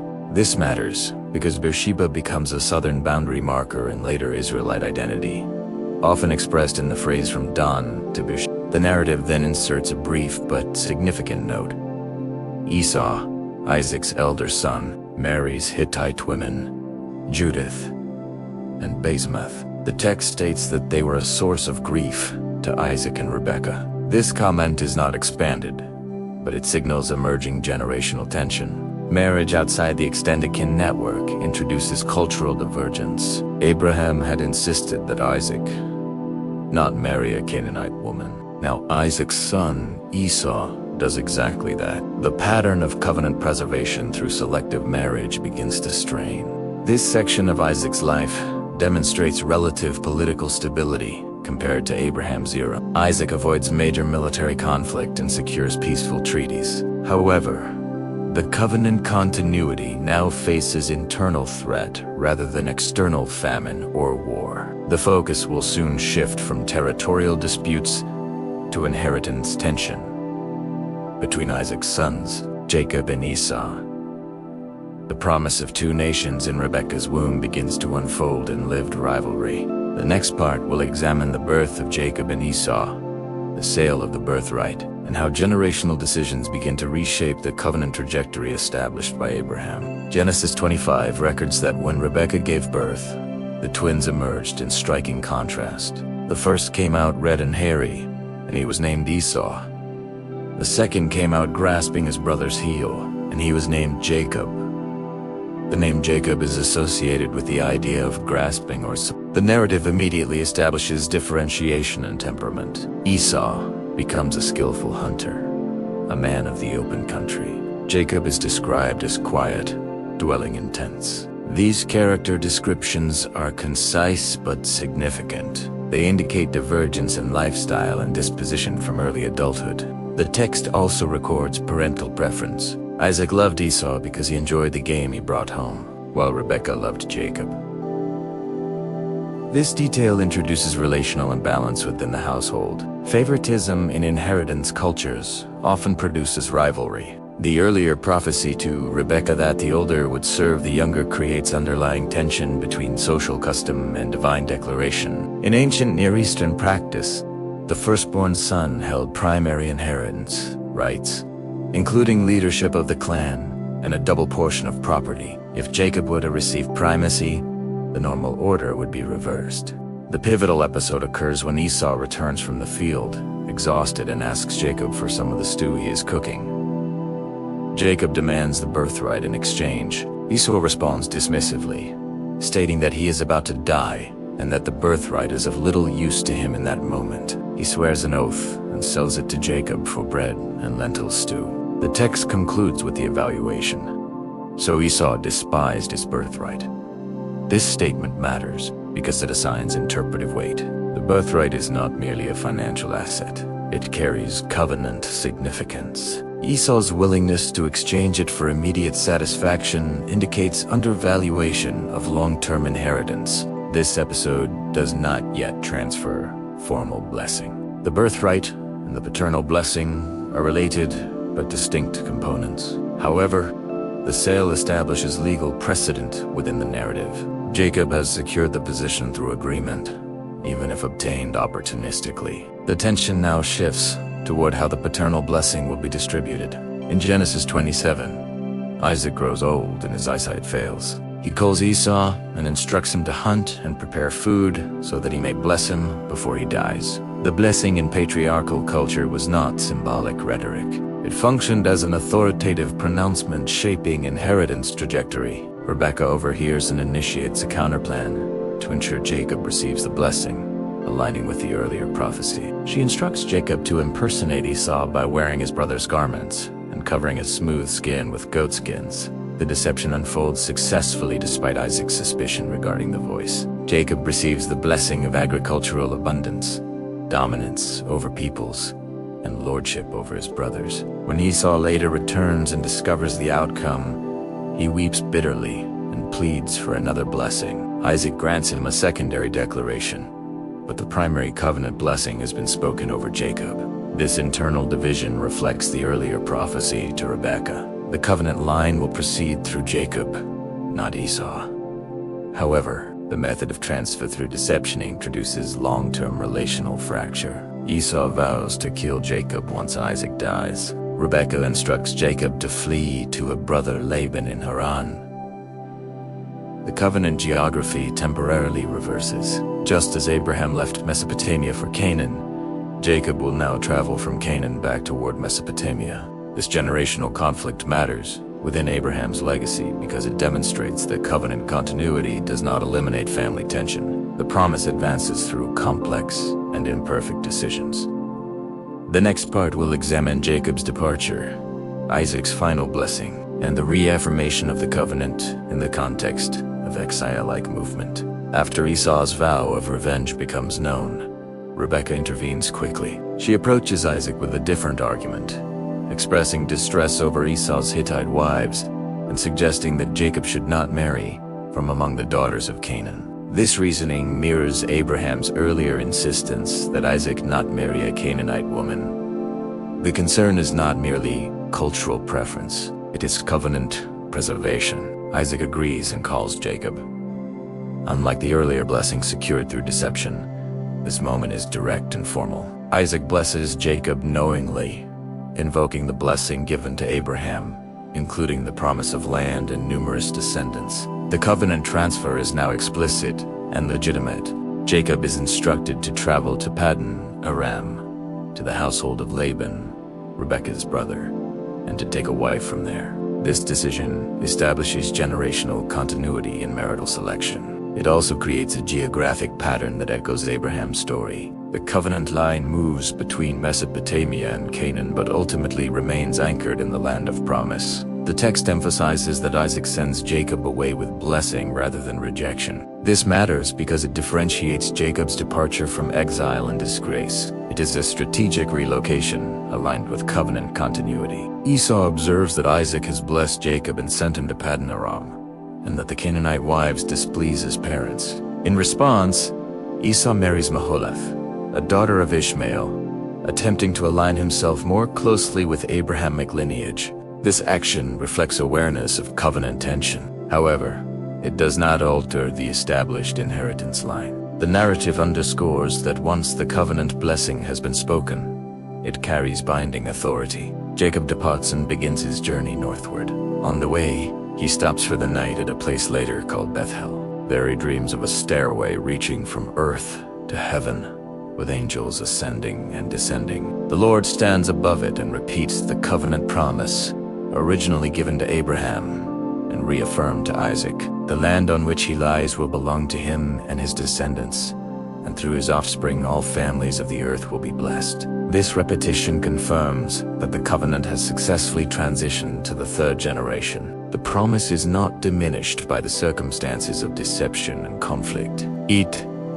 Verses, Jacob awakens and declares that the place is the house of God. He sets up a stone pillar and makes a vow. The altar-building pattern introduced by Abraham continues in modified form. Covenant identity remains connected to specific locations and visible markers. Even in transit, the promise is active. At this point, Abraham's legacy has moved fully into the hands of Jacob. Isaac's role becomes secondary as the narrative prepares to follow. Jacob's extended journey, marriages, and eventual return. The covenant promised land, descendants, and blessing has now passed through 3 generations without collapse, despite famine, fear, deception, and internal rivalry. The next act will step back from generational detail and examine the broader historical and theological significance of Abraham's life and lineage, drawing together the full arc from yore to the emergence of the patriarchal family that will later become Israel. Jacob's departure from Canaan toward Paddan Aram marked more than a search for a wife. It initiated a prolonged period of formation outside the land of promise. When he arrived at the household of Laban, he entered a family structure similar to the one Abraham had left decades earlier. Laban was both relative and negotiator, and the relationship quickly became defined by labor agreements and shifting terms. Jacob agreed to serve 7 years in exchange for Rachel, Wam Eleved. However, on the wedding night, Laban substituted Leah, the older daughter. The deception mirrors Jacob's earlier deception of Isaac. The narrative does not editorialize extensively. It presents symmetry. Jacob, who had secured blessing through disguise, now receives a wife through disguise. Jacob agrees to work another 7 years for Rachel. Over time, the family structure becomes complex. Leah, Rachel, and their maidservants, Bilhah and Zilpah, bear children in rapid succession. The birth of these sons is recorded carefully. Reuben, Simeon, Levi, Huda, Dan, Naphtali, Gad, Asher, Issachar, Zebulun, Joseph, and later Benjamin. These names are not incidental. They will become the tribal designations of Israel. What began with a single migrating patriarch now expands into a multi-branch clan network.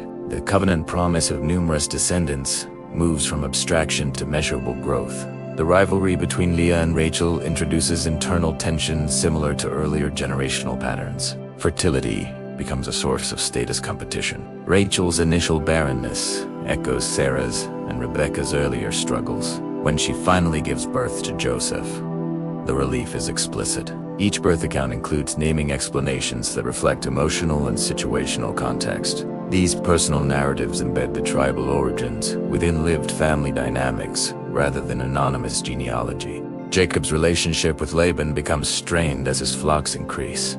Through selective breeding techniques described in Genesis 30, Jacob's herds multiply. The text attributes the prosperity both to strategy and to divine blessing revealed later in a dream. As Jacob's wealth grows, Laban's sons resent him, claiming that he has gained wealth at their father's expense. The tension parallels earlier patterns of prosperity leading to hostility, as seen in Isaac's experience in Gerar. Eventually, Jacob decides to return to Canaan. He departs secretly, taking his family and possessions. Laban pursues him, but a dream warns him not to harm Jacob.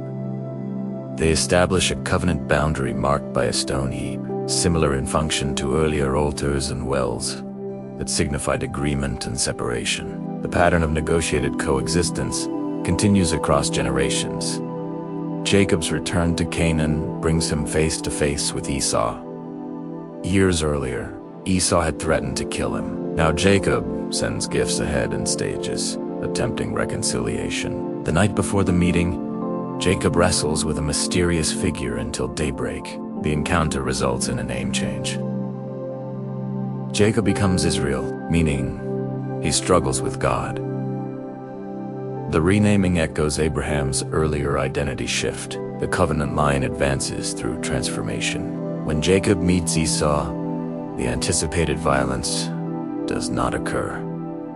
Esau runs to embrace him. The reconciliation does not erase past tension entirely, but it prevents immediate bloodshed. Jacob settles in Canaan with a large household. The promise given to Abram descendants and land presence has now taken visible shape in a growing tribal confederation. The covenant that began with a single colon year now rests on 12 emerging tribal identities. The movement from individual patriarch to extended clan signals the transition from personal promise to collective destiny. Among Jacob's sons, Joseph emerges as a central figure. Born to Rachel after prolonged barrenness, Joseph occupies a favored position in his father's affection. Jacob gives him a richly ornamented robe, a visible sign of distinction. In an inheritance culture already strained by favoritism between Isaac and Rebekah, this gesture intensifies existing rivalry among brothers. Joseph's dreams add further tension. He recounts visions in which his brothers' sheaves bowed to his, and in which celestial bodies symbolize familial submission. These dreams suggest future elevation. The brothers interpret them not as abstract symbolism, but as a claim to dominance. Resentment hardens into conspiracy. While tending flocks near Dothan, the brothers see Joseph approaching and plot to kill him. Reuben intervenes, suggesting that he be thrown into a cistern instead. The plan shifts from murder to sale when a caravan of Ishmaelite traders passes by. Joseph is sold for 20 pieces of silver and transported to Egypt. The irony is direct. Descendants of Ishmael participate in transferring the covenant line's next key figure into foreign territory. The brothers present Joseph's blood-stained robe to Jacob, who assumes his son has been killed by a wild animal. Grief enters the covenant family again, but the lineage does not end. In Egypt, Joseph is sold to Potiphar, an officer of Pharaoh. Despite his displacement, the text repeatedly states that the Lord was with Joseph. Prosperity follows him, even in servitude. However, false accusation by Potiphar's wife results in imprisonment. The pattern mirrors earlier covenant experiences. Advancement, followed by setback, followed by preservation. In prison, Joseph interprets dreams for Pharaoh's cupbearer and baker, establishing a reputation for insight tied to divine explanation rather than personal skill. When Pharaoh later dreams of 7 fat cows devoured by 7 thin cows and 7 healthy heads of grain consumed by blighted ones, Joseph is summoned. He interprets the dreams as 7 years of abundance, followed by 7 years of severe famine. The interpretation includes strategic counsel, store surplus, during the years of plenty. Pharaoh appoints Joseph as second in command over Egypt to implement this plan. The famine eventually extends beyond Egypt into Canaan. This development is critical. The covenant family, still residing in Canaan, faces environmental crisis once again. Jacob sends his sons to Egypt to purchase grain. The narrative tension rises as the brothers unknowingly encounter Joseph, now in authority. After a series of tests designed to assess their character, Joseph reveals his identity. He interprets his suffering within a providential framework. What they intended for harm, God intended for preservation.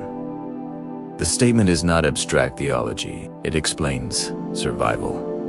The famine would have eliminated Jacob's household had Joseph not been positioned in Egypt. Jacob and his entire family migrate to Egypt, settling in the region of Goshen. The move mirrors Abraham's earlier descent into Egypt during famine, but differs in scale and permanence. This time, the covenant family relocates collectively and under favorable political conditions. Joseph secures land for them and ensures provision. The promise of numerous descendants now unfolds in a new setting. What began as temporary refuge becomes multi-generational residence. The descent into Egypt is not a deviation from covenant trajectory, but part of its unfolding timeline. Earlier, Abraham had been told that his descendants would be strangers in a land not their own for 400 years. The migration under Joseph initiates that long arc. The covenant line survives famine not by isolation, but by strategic integration within a powerful empire. The family that left here as a small clan now stands poised to grow within Egypt's structured environment. Preservation through displacement becomes the next defining stage of the promise. When Jacob arrived in Egypt with his household, the total number of direct descendants listed was 70 persons. This number is recorded deliberately, emphasizing modest beginnings. They were granted land in Goshen, a fertile region suitable for livestock. Under Joseph's administrative protection, the family prospered. The text notes that they were fruitful and multiplied greatly. What began as a single migrating patriarch in Abraham had now become a structured clan, expanding within a foreign empire. Joseph's political influence was central to the stability. A second only to Pharaoh, he controlled grain distribution during the famine and implemented policies that consolidated Egyptian land ownership under the crown. His administrative skill elevated Egypt's economic power. For the covenant family, his presence provided security and privilege. However, this arrangement depended entirely on Joseph's status. When Joseph died, and eventually a new pharaoh arose who did not know Joseph, the political environment shifted dramatically. The new pharaoh perceived the growing Israelite population as a threat. The text states that the people of Israel had become exceedingly numerous, and Pharaoh feared that in the event of war they might align with enemies. This shift marks the beginning of systemic oppression. The Israelites were subjected to forced labor, building store cities such as Pithom and Ramesses. The strategy was demographic control through hardship. However, the narrative emphasizes that the more they were oppressed, the more they multiplied. This pattern reflects the covenant promise's resilience under pressure. Pharaoh escalated measures by ordering Hebrew midwives to kill male infants at birth. The midwives, however, feared God and did not comply. Their resistance represents early acts of civil disobedience rooted in covenant allegiance. When the policy failed, Pharaoh commanded that every Hebrew boy be thrown into the Nile. The oppression had moved from economic exploitation to targeted infanticide. The covenant line, once preserved through Joseph's political elevation, now faced existential threat. This stage fulfills part of the earlier declaration given to Abraham in Genesis 50, where it was foretold that his descendants would be enslaved and mistreated in a foreign land. The narrative does not present the oppression as accidental. It aligns with the previously articulated covenant timeline. However, the text also indicated eventual deliverance. The shift from favor to bondage marks the midpoint of that prophecy. Within this context of threat, a child is born to a Levite family and hidden for 3 months. When concealment becomes impossible, the child's mother places him in a basket among the reeds of the Nile. Pharaoh's daughter discovers him and chooses to raise him as her own. The child is named Moses. His survival under a decree of death mirrors earlier patterns of preservation under threat. Just as Isaac was spared on the mountain and Joseph survived betrayal, Moses survives state-sponsored violence. The covenant that began with Abraham's departure from here now rests within an enslaved population in Egypt. The land promise remains unfulfilled, and the descendants have grown numerous but lack freedom. The shift from protected minority to oppressed labor force sets the stage for the next defining event in the covenant's history: deliverance through leadership, raised within the oppressor's own household. The promise of land, descendants, and blessing has not collapsed under slavery. It has entered a new phase defined by endurance and impending intervention. Moses grows up within Pharaoh's household, educated in Egyptian court culture, yet aware of his Hebrew identity. As an adult, he witnesses the forced labor imposed on his people and kills an Egyptian who is beating a Hebrew slave. When the act becomes known, Moses flees to Midian. This flight resembles earlier patriarchal relocations under threat, but it also preserves the future leader of the covenant people. In Midian, Moses marries Zipporah and lives as a shepherd for 40 years. The length of this period matters. Leadership formation unfolds outside political power structures, echoing Abraham's formation outside urban Mesopotamia. During this time, the Israelites' oppression intensifies. The text states that their groaning reached God, and that God remembered his covenant with Abraham, Isaac, and Jacob. The wording is deliberate. The covenant promise, articulated generations earlier, becomes the basis for intervention. At Mount Horeb, God appears to Moses in a burning bush that is not consumed. The encounter includes explicit reference to the patriarchal covenant and introduces the divine name. YHWH, Moses is commissioned to confront Pharaoh and demand release of the Israelites. The confrontation unfolds through a series of plagues targeting Egyptian economic and religious structures. Each plague escalates pressure while demonstrating divine authority over elements associated with Egyptian deities. Pharaoh repeatedly resists until the final plague, the death of the firstborn. The Israelites are instructed to mark their doorposts with lamb's blood so that the destructive force will pass over their homes. The event becomes foundational memory known as Passover. The exodus that follows marks the definitive break from Egyptian bondage.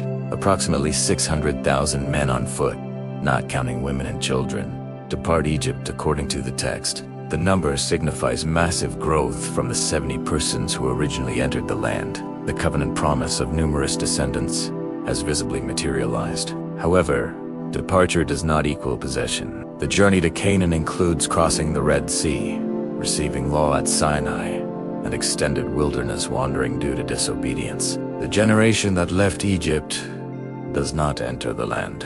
Their children will. Under Josua's leadership, the Israelites crossed the Jordan River and begin establishing presence in Canaan. The conquest narratives describe a gradual occupation rather than instant dominance. The land promised to Abraham centuries earlier begins transitioning from covenant assurance to territorial reality. While the extent and historical interpretation of the conquest remains subjects of scholarly debate, within the biblical framework, it represents fulfillment of the promise declared in Genesis 15. From Abraham's solitary departure out of Ur to a nation crossing into Canaan, the trajectory is consistent. Land, descendants, and blessing formed the backbone of the covenant. The promise endured famine, infertility, deception, slavery, and displacement.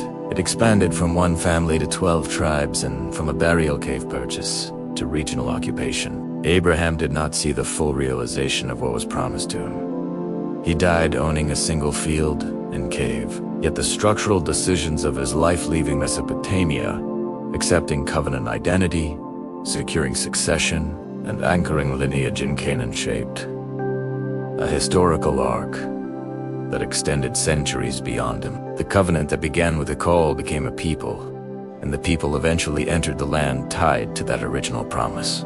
By the time the Israelites established themselves in Canaan, Abraham's life had already become foundational memory rather than recent history. His name functioned as origin reference. Later generations did not look back to Haran or even Egypt as primary identity markers. They traced their lineage to Abraham. This shift is significant. Abraham became not merely an ancestor but a defining starting point. The covenant language introduced in Genesis shaped national consciousness. The phrases God of Abraham, Isaac, and Jacob, and children of Abraham embedded his identity within worship, law, and political structure. Within Israel's monarchy period, the land promise was interpreted as territorial legitimacy. When David established Jerusalem as capital and Solomon expanded administrative control, these developments were understood within the framework of covenant fulfillment that began with Abraham. Even during exile centuries later, prophetic voices appealed to the Abrahamic covenant as assurance that displacement would not permanently nullify identity. The burial cave at Machpelah remained a symbolic anchor, representing the first legal foothold in the Promised Land. Abraham's influence also extended beyond Israel. Jewish tradition emphasized his rejection of idolatry and his willingness to obey divine command without negotiation. Early Christian writings, particularly in the letters of Paul, reinterpreted Abraham as a model of faith prior to the giving of the Mosaic Law. Paul cited Genesis 15:6 to argue that righteousness was credited to Abraham through belief rather than legal observance. In Islamic tradition, Ibrahim is recognized as a prophet and builder of the Kaaba in Mecca, associated with monotheistic reform. These later interpretations diverge in theological emphasis, but they converge on the recognition that Abraham represents foundational monotheism. Historically separating documented fact from theological interpretation is complex. The biblical text situates Abraham in the early 2nd millennium BCE within the broader context of Mesopotamian and Canaanite culture, while direct extra-biblical evidence naming Abraham has not been identified. The social customs described in Genesis migration patterns, surrogate motherhood, treaty-making, and clan-based inheritance align with known ancient Near Eastern practices. This correspondence suggests that the narrative reflects authentic cultural memory embedded within its time period. Abraham's life did not culminate in empire. He did not establish cities or codify law. His significance rests in covenant initiation and structural continuity. The migration from the covenant ritual with divided animals, the institution of circumcision, the near sacrifice of Isaac, and the purchase of Machpelah collectively formed a framework that outlasted him. His life demonstrates how identity can be shaped by promise rather than possession. When he died, the promise was not fully visible. Yet centuries later, descendants would interpret their history through the commitments articulated during his lifetime. Abraham's narrative therefore functions as both origin account and enduring reference point. The covenant that began with a single command, "Go from your country," expanded into a people whose self-understanding remained inseparable from that initial departure. When we step back and trace the full arc of Abraham's life, the pattern becomes clear. A man left a major Mesopotamian city without map or territorial claim and entered a land occupied by established populations. He faced famine, negotiated with kings, experienced moral failure, received covenant assurances, waited decades for an heir, and nearly lost that heir in a moment of testing. He secured only a burial cave as legal property, yet the structural commitments made during his lifetime set into motion developments that reshaped regional history. The promise given to Abraham contained three components: land, descendants, and blessing. During his lifetime, each element appeared incomplete. He did not possess the land beyond a purchased field. His descendants consisted of one covenant son and parallel branches. The universal dimension of blessing was not yet visible.